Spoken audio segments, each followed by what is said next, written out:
Okay, so today we are looking at carbohydrates. We're looking at carbohydrates. I'm Perfect Muleya, and I do private tuition. So this is just a summary and the most important lecture on the basics of biochemistry on the carbohydrates.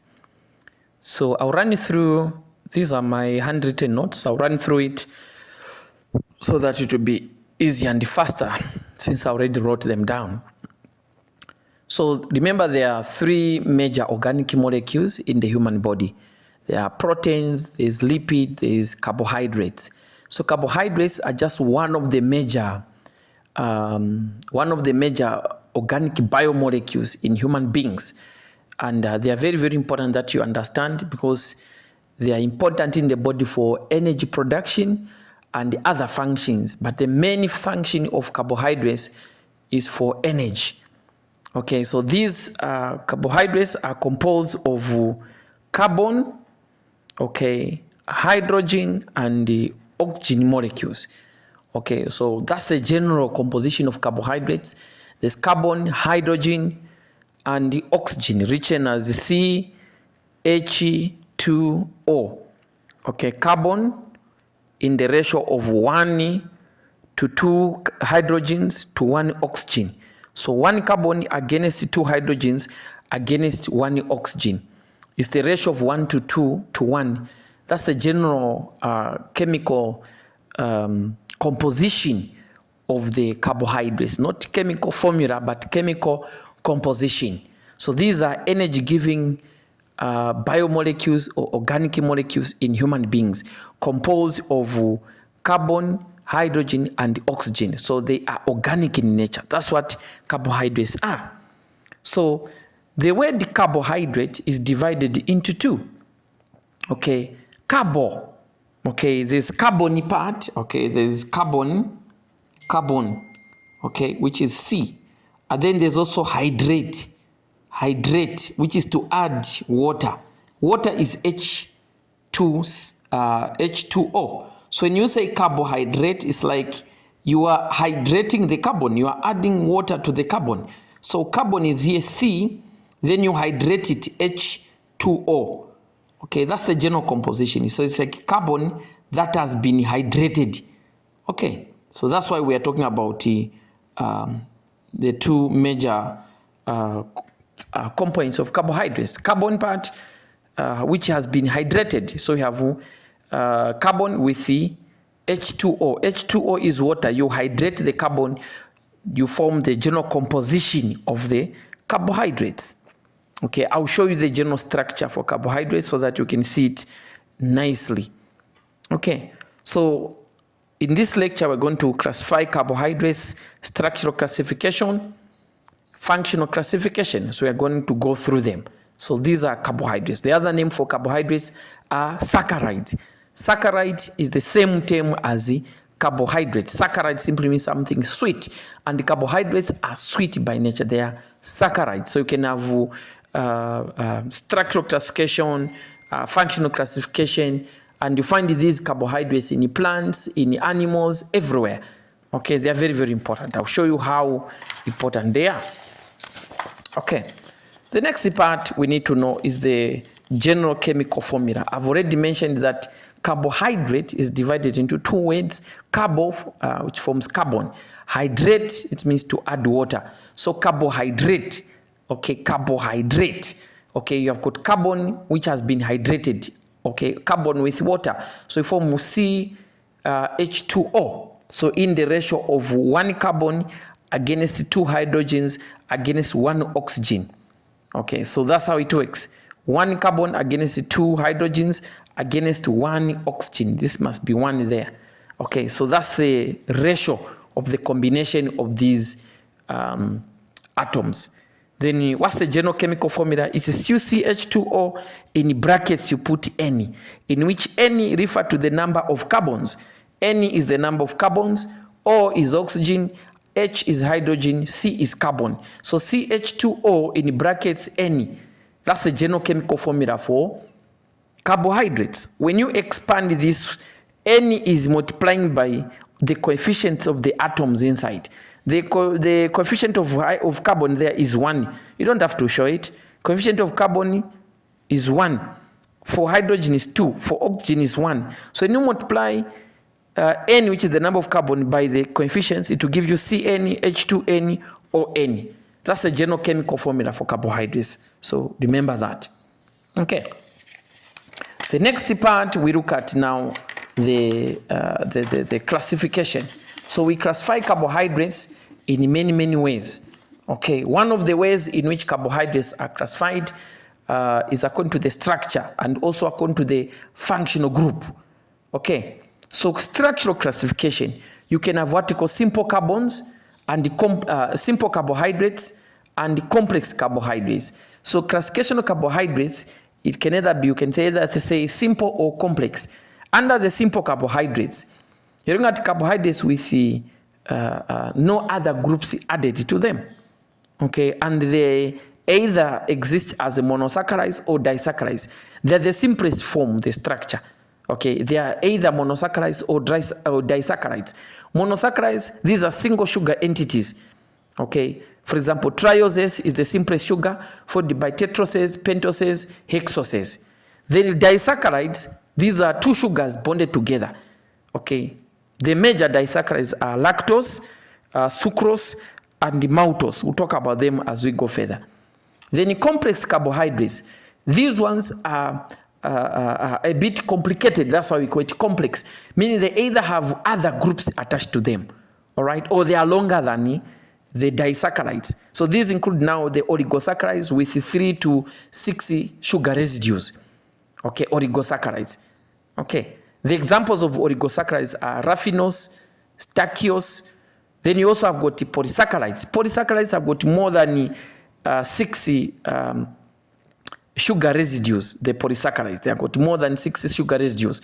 Some books put more than 10, but most of other books they say polysaccharides have got more than 6 sugar residues. So meaning if I got a sugar here, 1, 2, 3, 4, 5, 6, etc. Those are polysaccharides.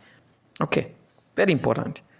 So examples of polysaccharides, we look at polysaccharides in plants. Example is starch, okay, and cellulose. In animals and human beings, glycogen. In yeast, dextran. All right. In bacteria, you find the peptidoglycan and the glycosaminoglycans. You also find the glycosaminoglycans also even in human beings. Okay. Then other examples of complex other than the oligosaccharides, polysaccharide, the other complex carbohydrates include these which you call conjugate sugars. Conjugate sugars are complex in nature because they also have other sugars bonded to them. For example, if you say glycoprotein, there is sugar, okay, plus protein. So this protein is a non-carbohydrate group that has been added. So it makes the sugar quite complex. For example, glucose plus protein, okay, glycoprotein, proteoglycan. Those are sugars there, okay. So they can either be, we'll show you the difference between glycoprotein and the proteoglycan as we go further. Glycolipids, there's sugar plus a lipid. All those are conjugate. You call them conjugate because they are attached to other non-carbohydrate groups. Okay, good. Then now we come to the classification according to the functional group. According to the functional group, carbohydrates are classified either as aldoses, okay, aldose functional group, also known as aldehyde. Then you also have got ketose functional group, also known as ketoses or ketone sugars. Okay, so aldose or aldehyde sugars, the key is to look for the carboxyl group. Okay, this is a carboxyl group. Carboxyl group. Okay, you look for the carboxyl group. This is another carboxyl here. So where is the carboxyl group located in the structure? Okay, for aldehydes, carboxyl group is located in such a way that all the carbons are below the carboxyl group. There's no carbon above the carboxyl group. So all the carbons are below the carboxyl group. So most of the time the carbon atoms are represented as R, which is just the carbon skeleton. Carbon, hydrogen, just the carbon skeleton. the whole carbon skeleton is below the carboxyl group. There's no carbon above it. Above the carboxyl group, you can only find hydrogen. All the carbons are below the carboxyl group. Such a group of a sugar is known as aldehyde sugar or aldose sugar. So when a structure is written, look for the location of the carboxyl group. If you find that the carboxyl group is located in such a way that all the carbons are below it, just know that that sugar is aldehyde. We'll give you examples, okay? No carbons above the carboxyl. But for ketoses, on the other hand, when you look at the carboxyl group there, the location of the carboxyl group there, it is located in such a way that there is a carbon above it and there are carbons below. So you can see there's a carbon there. Okay, above the carboxyl group, there's a carbon. And below it, there's also a carbon chain.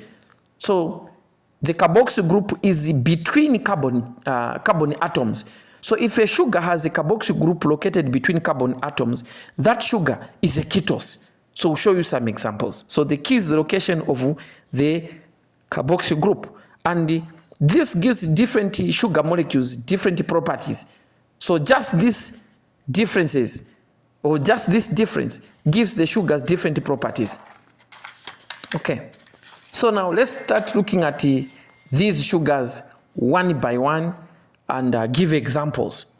So we'll start with the simple sugars, okay, simple carbohydrates. So simple carbohydrates can either be monosaccharides, just as I've mentioned, or they can either be disaccharides. Okay, monosaccharides, mono means one, saccharide means sugar, something which is sweet. Okay, that's what it means, saccharide, sweet, gunona.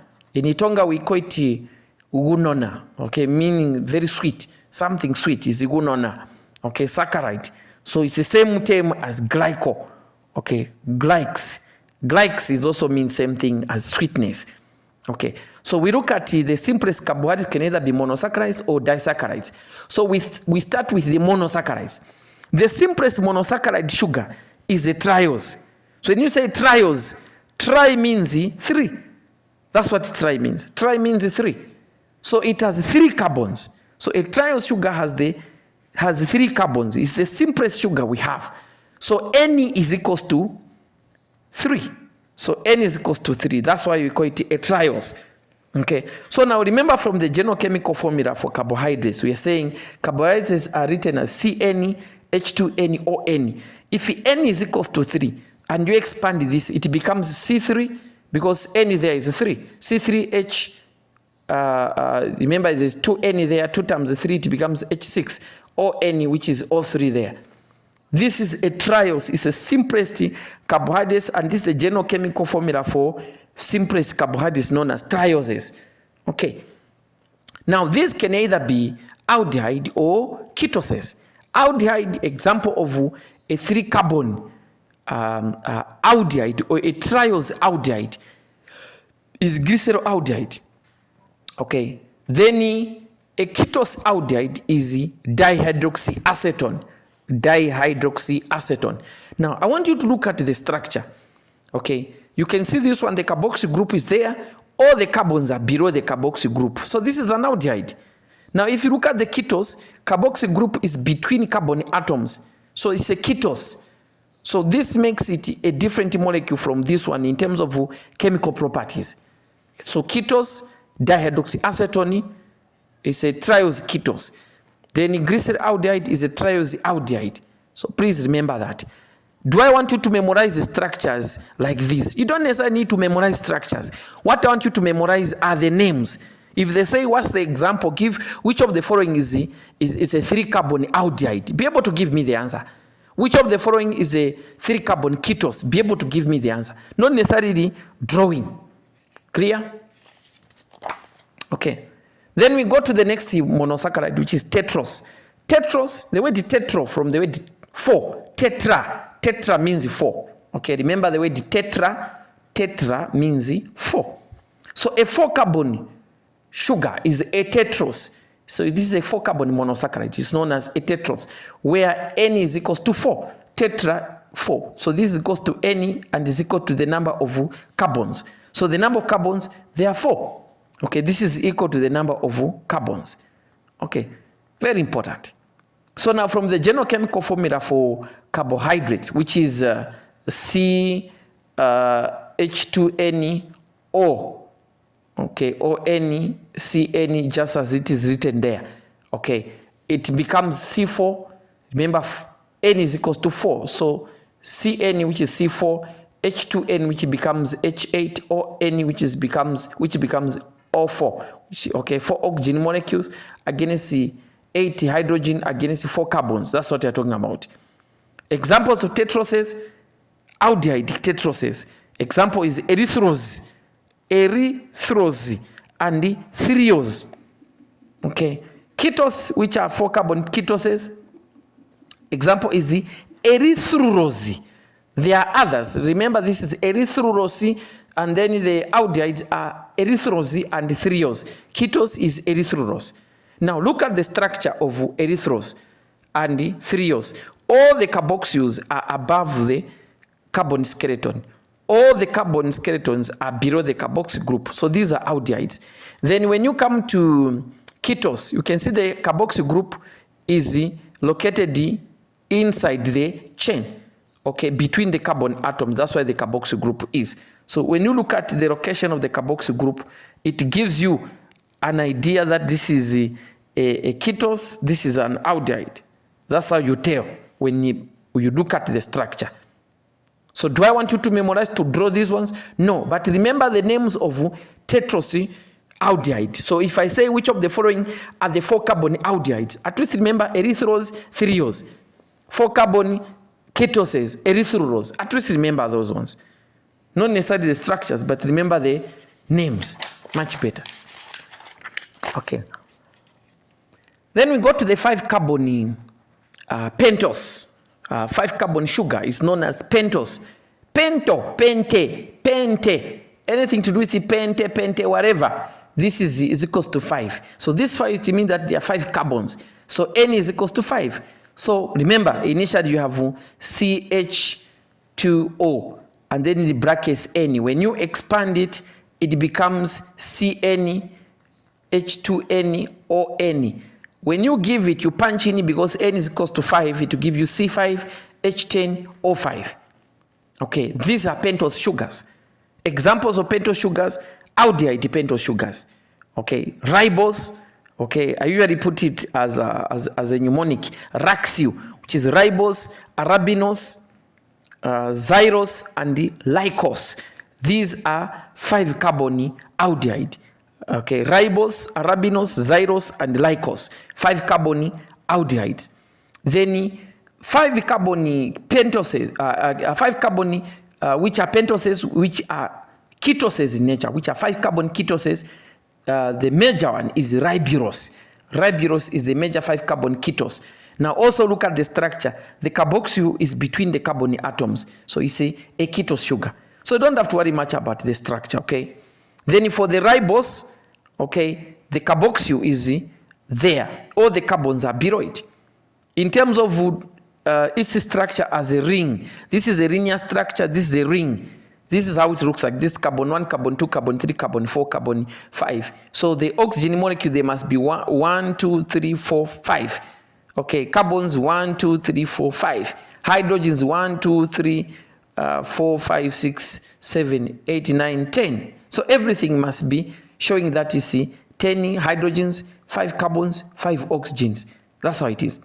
Now, ribose is found in RNA, as in terms of clinical, in terms of application in other molecules. Ribose is found in RNA.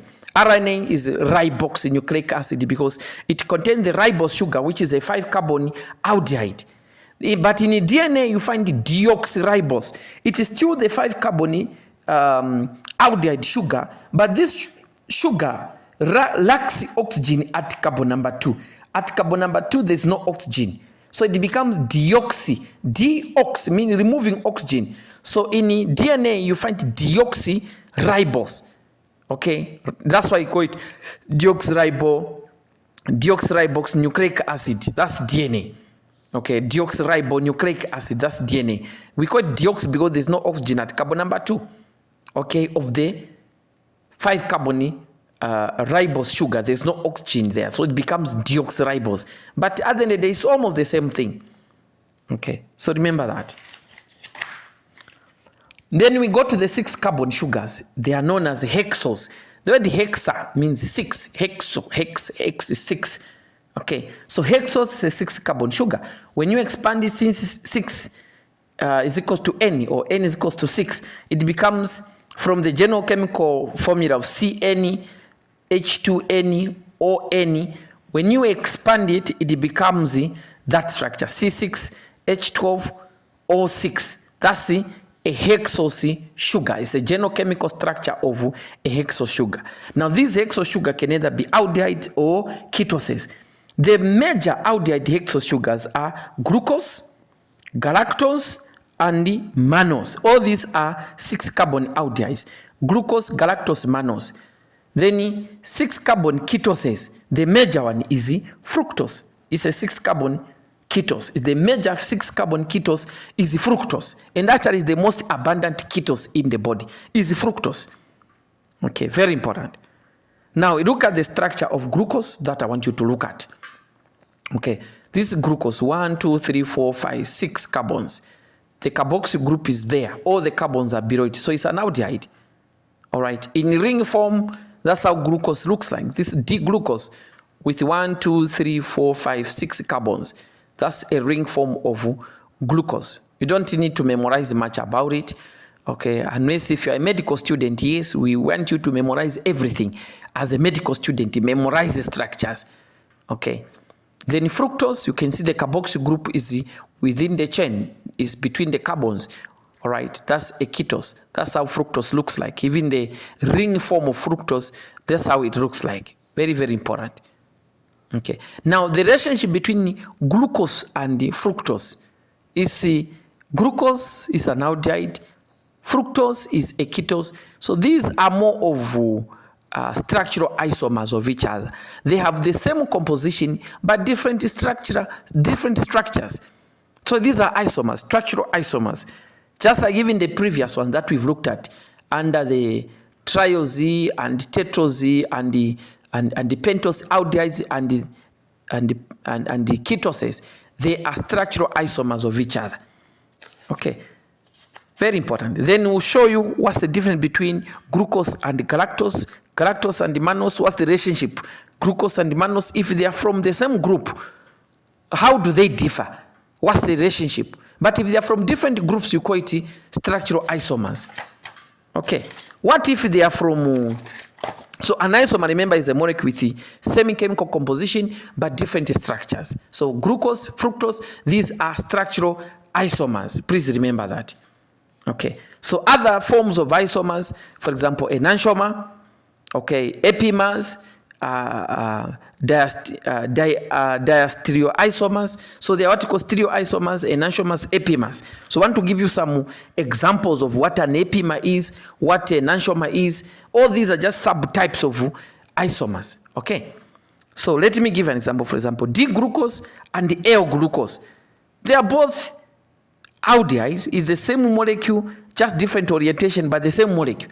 So these are enantiomers. For example, if you're saying D-glucose, L-glucose, you're still dealing with the same molecule known as glucose. Okay, it's just the orientation that is D, okay, that's dextro, then L is levo, left-sided, right-sided orientation in terms of atoms when you are to draw electronic configuration. Okay, so these are enantiomers. So if they tell you D and L glucose, they are enantiomers. Very, very important. Okay, they only differ where? At carbon number 5. At carbon number 5, in the L glucose, is oriented, the atom is oriented, or the molecule is oriented to the left. That's why it's level.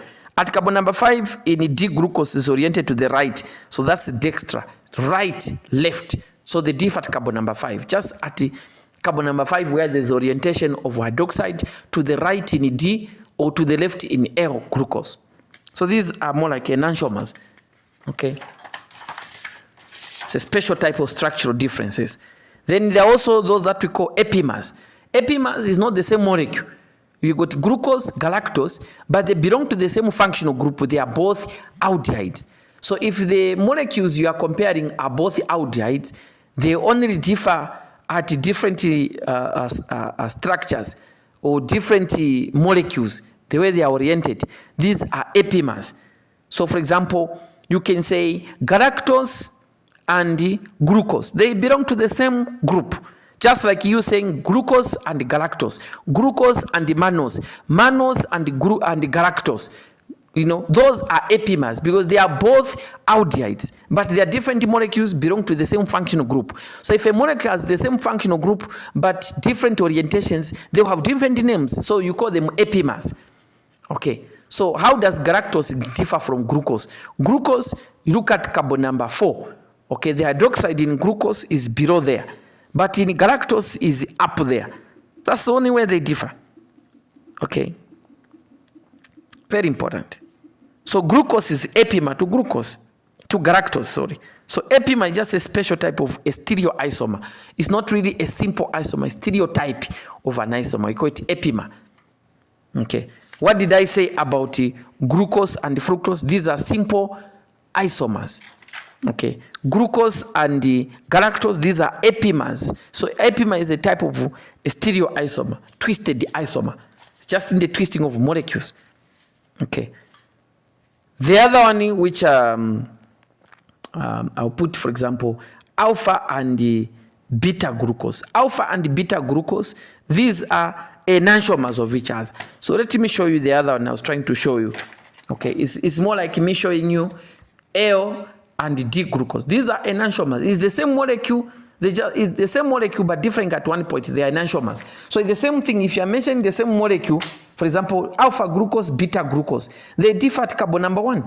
In alpha, the hydroxide is below. In beta, the hydroxide is up. So that's where they differ. But it's the same molecule, glucose. So this is another type of stereoisomer known as the enantiomer, just like L and D glucose. They are enantiomers of each other. Okay. Very, very important. And I've already given you an example of the relationship between D-glucose and galactose, glucose and mannose. All these are epimers of each other. Okay, these are epimers. So glucose, galactose, glucose, mannose, galactose, mannose. These are epimers of each other. So mannose and glucose, where do they differ? Carbon number 2. Okay, the orientation of the hydroxide at carbon number 2. That's the difference between mannose and glucose. In mannose, it's on the left side. In glucose, it's on the right side. That's the difference between mannose and the glucose. So these are a type of epimers. Okay. Now we move on to the next category of carbohydrates. We are still looking at structural classification on monosaccharides. Then now we are looking at disaccharides. The major disaccharides are lactose, maltose, and sucrose. So di means 2. The word di means 2. Saccharides, those are sugar molecules. Okay. So lactose is made up of glucose plus galactose. The enzyme is lactase. Maltose is made up of glucose plus glucose. The enzyme is maltase. Sucrose is made up of glucose plus fructose. These are monosaccharides on the right side, the products. So when you add them, they form disaccharides. And those are the enzymes. Okay. Clinically, remember the body or the GI of a human body cannot absorb disaccharides, can't absorb oligosaccharides, polysaccharides, unless monosaccharides. So the GI of a human body is designed to absorb only monosaccharides. So if there's a problem in the breakdown of disaccharides during digestion, then these disaccharides can't be absorbed. So they'll be lost in stool. Now remember, these are actually, what do you call this? These are osmotically active molecules. So sugar is osmotic. It can pull water. So if you are losing lactose in stool because it can't easily be broken down, it will pull water with itself, leading to watery diarrhea. Most of the people with lactose intolerance, they lack this enzyme lactase, or the lactase enzyme has a problem, has some defects. So what will happen? You can't break down lactose, you lose it in stool. So you have watery diarrhea. That's what happens in lactose intolerance. So people with such, and they really want to taste something that's similar to lactose, better they take things like sour, yogurt, beta yogurt, okay? It doesn't need to be broken down by that enzyme. Okay. Other laxatives that you should remember other than lactose. Okay, remember, even in clinically, you can make a certain drug that may act like that your body can't break down. For example, lactulose has similar effects to lactose because this is a drug, it can be broken down. So it can easily be lost in stool, and it pulls water with itself by osmotic effect. So you have watery diarrhea. It can be used for stool softening. Cellulose, same thing. It's a high fiber molecule. It's not a drug, but it's a high fiber molecule found mostly in plants, grass. Animals can digest cellulose, but humans lack enzymes that break down cellulose. So eating high fiber diet is good to soften the stool, to soften stool in humans. Okay, sour is somehow also effective in terms of acting as a laxative, because the body breakdown of sour is not so adequate, especially if you take it in high amounts. It can make your stool actually watery. You can even have diarrhea if you take excess sour. Okay, there are other functions of sour like cleansing the GIT. You know, it's very, very good when you have diarrheal disease. Now, briefly, let's look at the next part, which is bonding. Bonding is a force of attraction between two entities, two or more entities. Okay, when the molecules come together, they form a bond. It's a force of attraction. Now, bonding system in carbohydrates is by condensation. Condensation meaning when sugar molecules or when the molecules react together, water is released. So you call it condensation. For example, under here, when sugar react with each other to form a bond, water is released. So we call that condensation. So formation of the bond in sugar molecules is by condensation. And the name of the bond is known as the glycosidic bond. So glycosidic bond is a special type of bond found between sugar molecules. It's known as the glycosidic bond. You may also find it in other molecules, for example, in the DNA, RNA. We also talk about the glycosidic bonds. They are not only here. Okay. Very important. So formation of the bond is the formation of this glycosidic bond is by a process known as condensation. If you want to break the bond, you add water. You call that hydrolysis. Okay, hydro means water. Lysis is to break. So to break these glycosidic bonds, you add water. That's why if you have got sugar crystals, to break those sugar crystals, to dissolve them, you add water. Then sugar will dissolve. If you boil it and the water evaporates, crystals of sugar will remain. Because it's more like you are removing water. Okay, so to form a bond, water is removed, condensation. To break the bond, water is added, hydrolysis. Remember that. And the name of the bond between sugar molecules is known as glycosidic bond. Very important. All right. So types of glycosidic bonds. So the way glycosidic bonds are named, the names of glycosidic bonds depends with which carbons are involved. So let's say we are looking at glucose, which is a 6-carbon molecule. So if the bond is between carbon 1 and carbon 4, if the bond is between carbon 1 and carbon 4, that glycosidic bond is known as 1,4 glycosidic bond. So 1,4 glycosidic bond is a type of a bond formed between carbon 1 and carbon 4. So you call it 1,4 glycosidic bond or 1,4 glycosidic linkages. So those numbers tells you which carbons are involved in the bonding system. That's what it is. At a branch, if the sugar molecule is branching, for example, in polysaccharides, which can branch, polysaccharides that can form a branch, at a branch, the carbons involved usually tend to be carbon 1 and carbon 6 at a branch. In a straight line, in a straight chain, is the carbon 1, carbon 4, carbon 1, carbon 4, because they can easily interact. So 1,4 glycosidic bond tend to be bonds in a straight chain. Then 1,6, these are bonds at a branch. There could be other few other bonds, depending on the molecule that you may find. For example, 2,3, things like that. Okay, very important. So branched molecules, most of them, they tend to be polysaccharides. For example, starch, okay, is branched. Cellulose is branched. Glycogen is branched. So you find both 1,4 and the 1,6. 1,6 at the branches, 1,4 in the straight part of the chain in these molecules. So remember that. Okay. Oligosaccharides. Oligosaccharides, they're just a small component of sugars, which contains at least 3 to 6 sugar residues. Some books will say 3 to 6 sugar residues, but most of them they say 3 to 6 sugar residues. Okay, so oligosaccharides, that's what they are. They're made up of 3 to 6 sugars. Okay. So now, most of the oligosaccharides are actually conjugates in nature. Okay, meaning they tend to exist as complex sugars. Okay, bonded to other molecules that are non-carbohydrates. For example, glycolipids, there's a sugar there and a lipid. Glycoprotein, there's a sugar there and a protein. Okay, raffinose, okay, is an oligosaccharide. Okay, stachyose is an oligosaccharide. These are important for transportation. Okay, some of these, they are even important in formation of blood groups. Okay, very important. Okay, so most of these are glycosylated, mean they have other groups added to them. Okay, some of them contain amino acids. Okay, such as asparagine. They may also have lipids.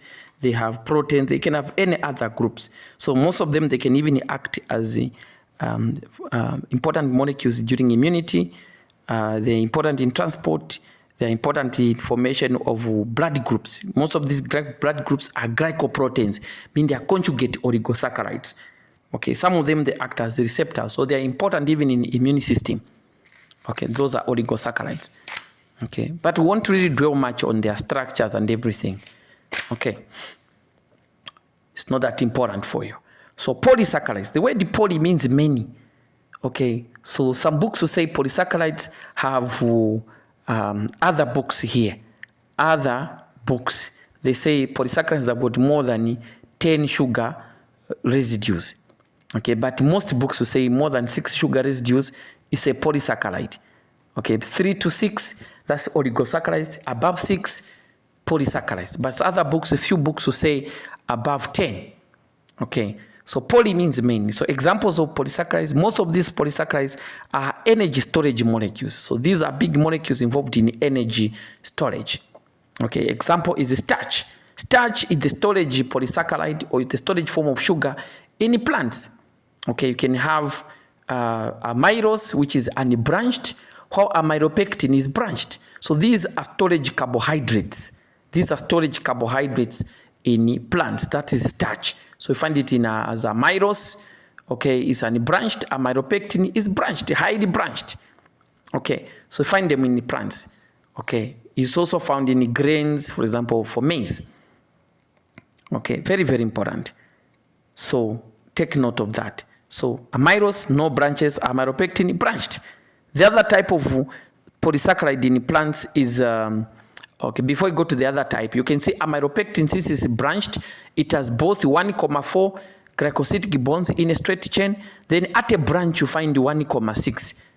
But for amylose, which is not branched, it only have 1,4 glycosidic bond, because it doesn't have branches. So you only find a straight chain. So remember that. Okay. Then the other component of polysaccharide in plants is cellulose. Cellulose, remember, okay, this one, remember it. Okay, cellulose. It's made up of some beta glucose. Okay, beta and alpha glucose, not the way you find it in other molecules. So human beings can't easily digest cellulose.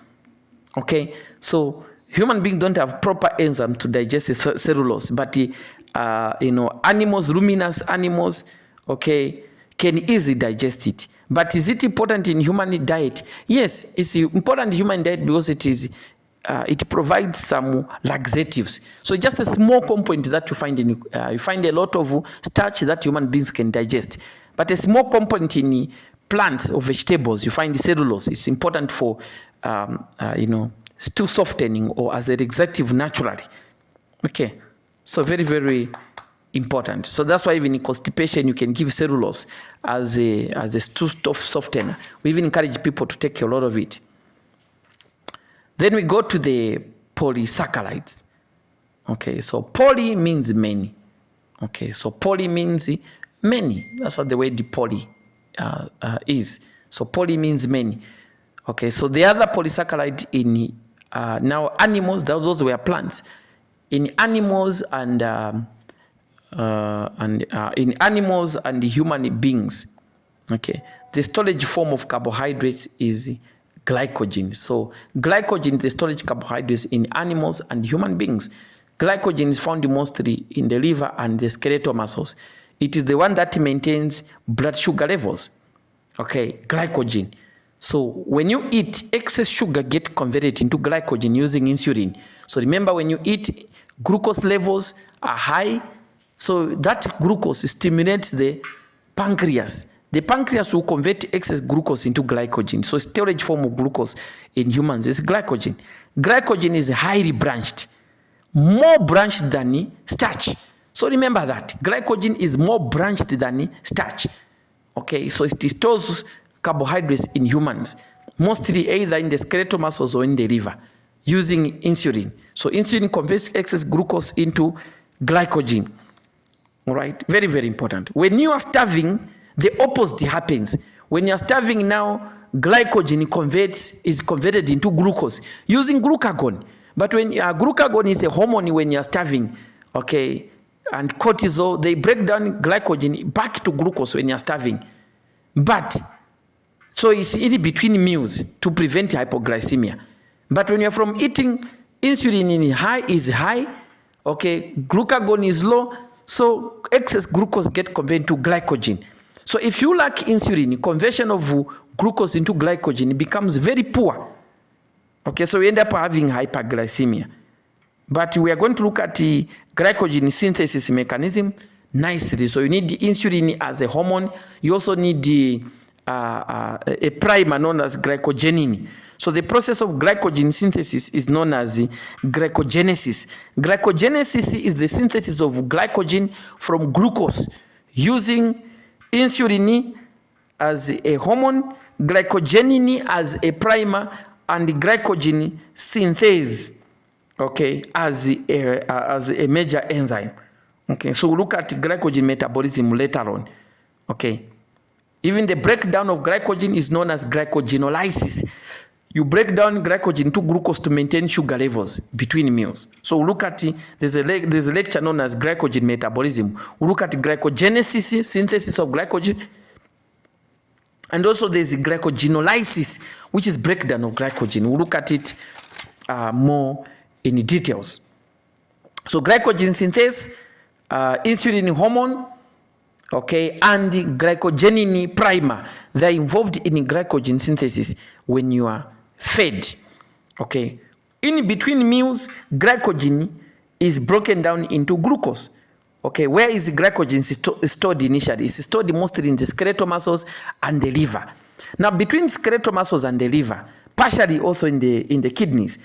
Okay, the liver glycogen is the one that maintains random blood sugar, is the one that maintains sugar levels in blood.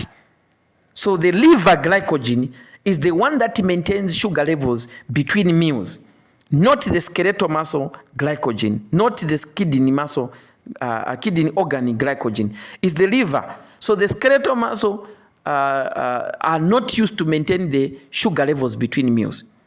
Okay, why? Because skeletal muscles lack an enzyme known as glucose 6-phosphatase. During the breakdown of glycogen, okay, you want to convert glycogen into glucose. So the end step or the last step requires glucose 6-phosphatase so that glucose is formed, okay, during glycogenolysis. But in skeletal muscles, there is no enzyme glucose 6-phosphatase. So skeletal muscles can't form glucose. Instead, glycogen in skeletal muscles is used within the skeletal muscles for energy. But the liver glycogen, okay, can be converted into glucose because liver has this enzyme glucose 6-phosphatase. So it can convert glycogen into glucose. The last step can kick off because it requires glucose 6-phosphatase enzyme, which is present in liver but absent in skeletal muscles. That's why it is the liver that maintains sugar levels between meals, not the skeletal muscle. So we'll talk more about this when we do glycogen metabolism. This will come back, so remember it. Okay. Very important. Okay. So sometimes they'll ask you, why, which of the following organs maintain sugar levels between meals? It's the liver. Why can't the skeletal muscle maintain sugar levels between meals? Or why can't it form sugar during the glycogen metabolism? Why can't skeletal muscles form glucose? It's because skeletal muscles lack the enzyme glycogen, glucose 6-phosphatase. So glucose 6-phosphatase is absent in skeletal muscle. So most of the time, the end product of glycogen breakdown in skeletal muscle is glucose 6-phosphate. Simple. And that glucose 6-phosphate in skeletal muscles will join the glycolytic pathway for energy within the skeletal muscles. But in the liver, glucose 6-phosphate can be converted to glucose using glucose 6-phosphatase enzyme. So that's the difference. So remember that. We'll talk more about it during glycogen metabolism. Okay, we'll talk about this glycogenolysis, breakdown of glycogen. We'll talk about it during that lecture. Okay, very, very important. What other polysaccharides do you know? You have got dextran. Dextran is another polysaccharide. Okay, it's found in yeast and it has multiple glycosidic bonds. It has got multiple branches, but less branches as glycogen. Peptidoglycan is another polysaccharide. You find it in the bacterial cell wall. When you look at the bacterial cell wall, we are looking at peptidoglycan layer. It's made up of N-acetylmuramic acid and N-acetyl glucosamine. So these are interlinked. They are linked with each other. The NAM, the NAG, the NAM, the NAG are linked with each other using amino acids. So you find amino acids, about 4 amino acids, link the N-acetylmuramic acid to N-acetyl glucosamine. They are linked by 4 amino acids to form the peptidoglycan layer, which strengthens the bacterial cell wall. So bacterial cell wall is stronger because of the peptidoglycan layer. Okay, so the enzyme that links these NAM-NAG with amino acids is known as transpeptidase enzyme. This transpeptidase enzyme is also known as the penicillin binding protein enzyme. Is the enzyme which is the enzyme that is targeted by penicillin drugs. Okay, there are certain drugs that we call penicillins. They inhibit cell wall synthesis, making it weaker, and the bacteria will die. How? These penicillins, they inhibit this enzyme transpeptidase so that the cell wall synthesis becomes poor, weaker, by preventing the formation of peptidoglycan layer.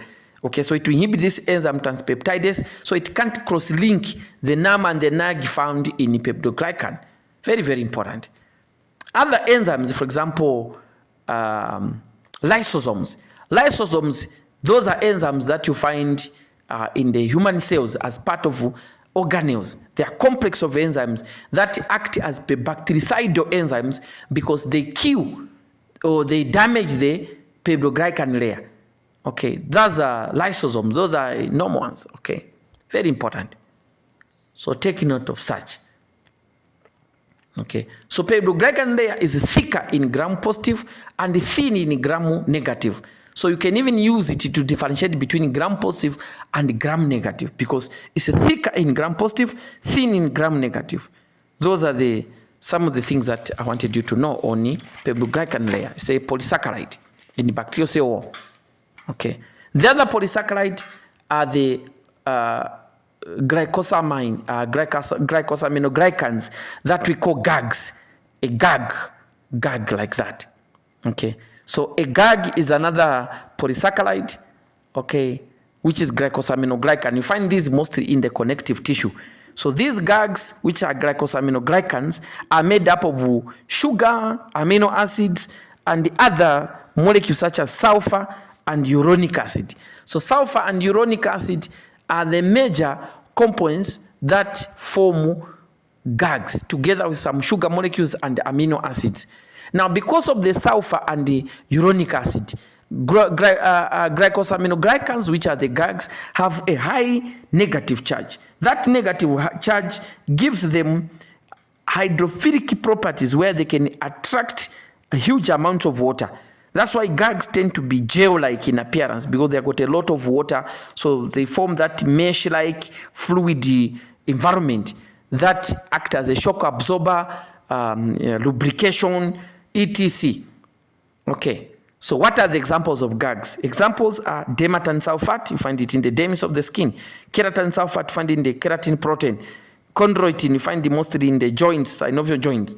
Heparan sulfate, okay, is associated with the in blood. Hyaluronic acid, you find it in connective tissue generally. So these are just some few examples of GAGs. What are the functions of GAGs? Lubrication. I've already mentioned lubrication. What else other than lubrication? They are acting as the protective molecules.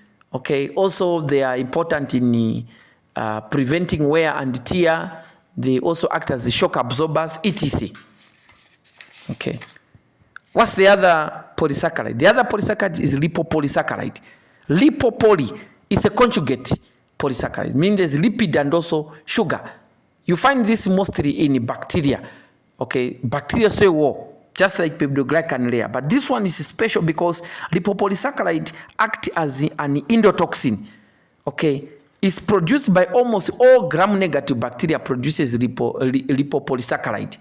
Okay, that contain lipid A. So the component of lipopolysaccharide known as lipid A is an endotoxin, responsible for endotoxic inflammatory response, endotoxic shock and other kind. So almost all gram-negative produces or have lipopolysaccharide in the cell wall. It's a structure. Then only 1 gram positive has lipopolysaccharide. Example is Listeria monocytogen. Okay, remember that. Okay, so lysosomes also can, I've already mentioned that, and I've already given an example of lysosomes damaging the cell wall. Okay, so no need to repeat. Functions of GAGs, I've already mentioned the GAGs, the glycosaminoglycans. Okay, these are, shock absorbers, prevents wear and tear, lubricants in synovial joints, cell support in connective tissues, water and electrolyte balance. Now we look at finally the difference between proteoglycans and glycoproteins. Proteoglycans are long, glycoproteins are short. Proteoglycans are not branched. They are linear structures. While glycoproteins are highly branched, okay, made up of oligosaccharides. While proteoglycans are made up of disaccharides. So you should remember, proteoglycans, long and branched, meaning they are linear with disaccharides, repeating disaccharides. While glycoproteins are short, highly branched with the repeating oligosaccharides. Okay, so application, okay, clinical application. This is an exam essay that you can write in association with the physiology. So in physiology, you should be able to write an essay under GIT, okay, concerning these carbohydrates. Explain how carbohydrates are digested and absorbed across the GIT. Okay. Explain and illustrate how carbohydrates are digested and absorbed in GIT. Okay. So 0969 is another line here, 205, 120. That's 0969, 205, 120. Okay, the other question here that I can even add here, explain renal absorption of glucose with salt. That's just another example. So be able to explain these things. It's just a practical physiology essay that you should be able to write. Digestion and absorption of carbohydrates in the GIT. Okay, remember, carbohydrate digestion partially begins in the mouth. In the stomach, there's almost zero, then duodenum. That's why there's complete digestion. So you have initially pancreatic enzymes that comes in, pancreatic amylase, okay, digest the carbohydrates mostly into disaccharides. Then final digestion requires duodeноmucosal enzymes that digest the carbohydrates into monosaccharides. The body can only absorb sugars in the form of monosaccharides. Then the absorption mechanisms, you'll be able to illustrate it. Okay, how sugar absorption happens. Oh, it's another lecture. I will not illustrate it. It's okay. So we end here. This is a private tuition center. Dr. Perfect Muleya. I'm a medical doctor in Zambia here at UTH. I'm a senior doctor, by the way. Okay, very soon you see me, those of you that have never seen me. Okay, so we end here. Please, the video is a bit long, but it's worthy watching. The same way I've taught it is the same way I could have taught you if we were having a physical lecture. It was a long, but this is what you need to know. Once you understand this, then we go to carbohydrate metabolism. Metabolism of carbohydrates, we're going to look at glycolysis, citric cycle, electron transport chain, blah, blah. It becomes easier once you understand the basics. Okay, so we end here, and all the best. So please watch and take your time to watch. Okay.